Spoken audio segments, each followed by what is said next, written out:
Bismillahirrahmanirrahim. Assalamualaikum warahmatullahi wabarakatuh.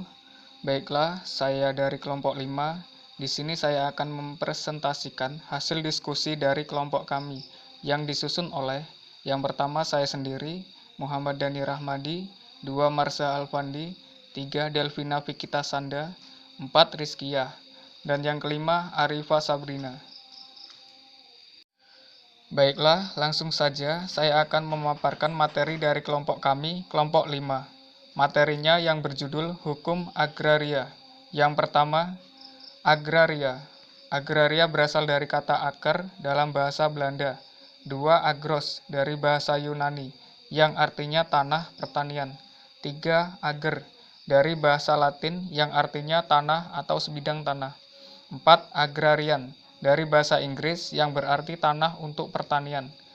Landasan yuridis, hukum agraria nasional dalam Undang-Undang Nomor 5 Tahun 1960 tentang Peraturan Dasar Pokok Agraria UUPA, Pasal 33 Ayat 3 Undang-Undang 1945.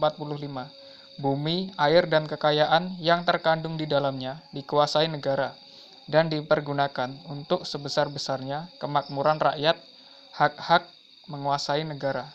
Sekian dari saya. Baiklah, selanjutnya pengertian hukum agraria. Pengertian hukum agraria menurut para ahli. Menurut Soebekti dan Erjitrosoidibio, hukum agraria adalah keseluruhan dari ketentuan-ketentuan hukum, baik hukum perdata maupun hukum tata negara, maupun hukum tata usaha negara, yang mengatur hubungan-hubungan antara orang termasuk badan hukum dengan bumi, air, dan ruang angkasa dalam seluruh wilayah negara, dan mengatur pula wewenang-wewenang yang bersumber pada hubungan-hubungan tersebut. Pengertian hukum agraria adalah serangkaian kaidah dan hubungan yang mengatur hak penguasa atas bumi, air, ruang angkasa, dan kekayaan alam yang terkandung di dalamnya. Saya Delvina Fikita Sanda akan membacakan tujuan hukum agraria.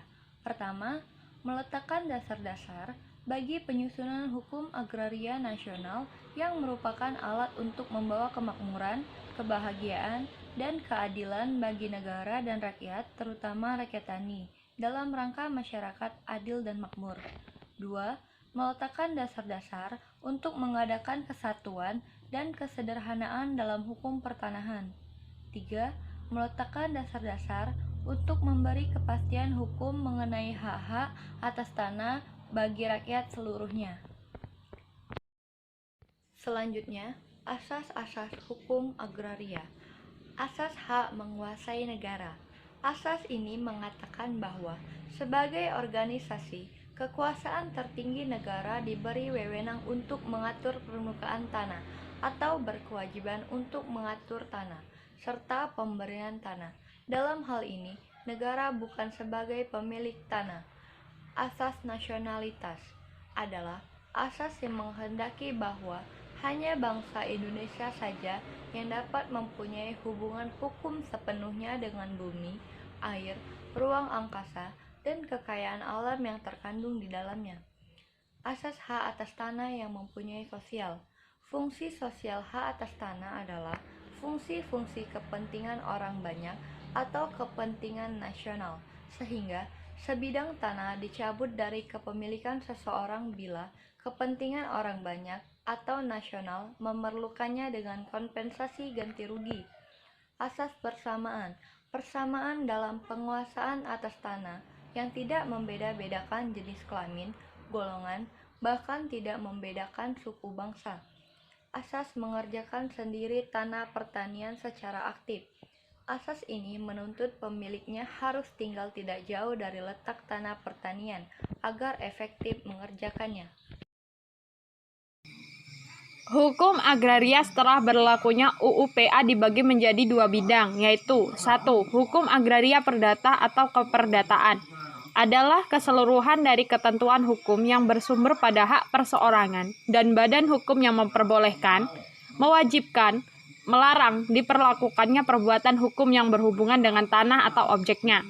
Contoh, jual beli hak atas tanah sebagai jaminan utang atau hak tanggungan dan pewarisan. 2.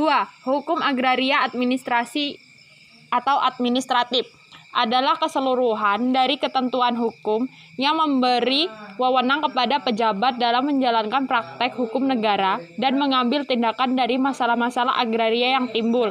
Contoh, pendaftaran tanah dan penggandaan tanah, pencabutan hak atas tanah. Sejarah hukum agraria di Indonesia. Masa berlakunya hukum agraria. Yang pertama, hukum agraria kolonial. Hukum agraria ini berlaku sebelum Indonesia merdeka, bahkan berlaku sebelum diundangkannya Undang-Undang Pokok Agraria atau UU PA, yaitu tanggal 24 September 1960.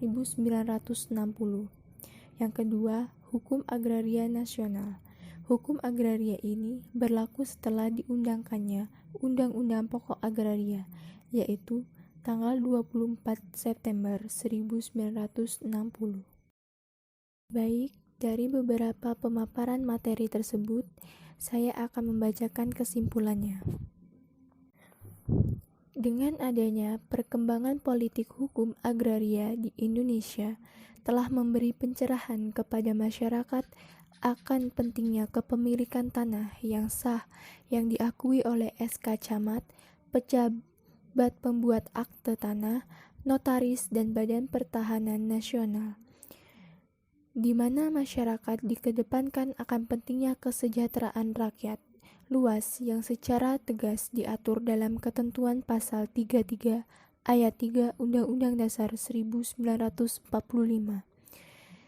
yaitu bumi, air, ruang angkasa, dan kekayaan alam yang terkandung di dalamnya dikuasai oleh negara dan dipergunakan untuk sebesar-besarnya kemakmuran rakyat.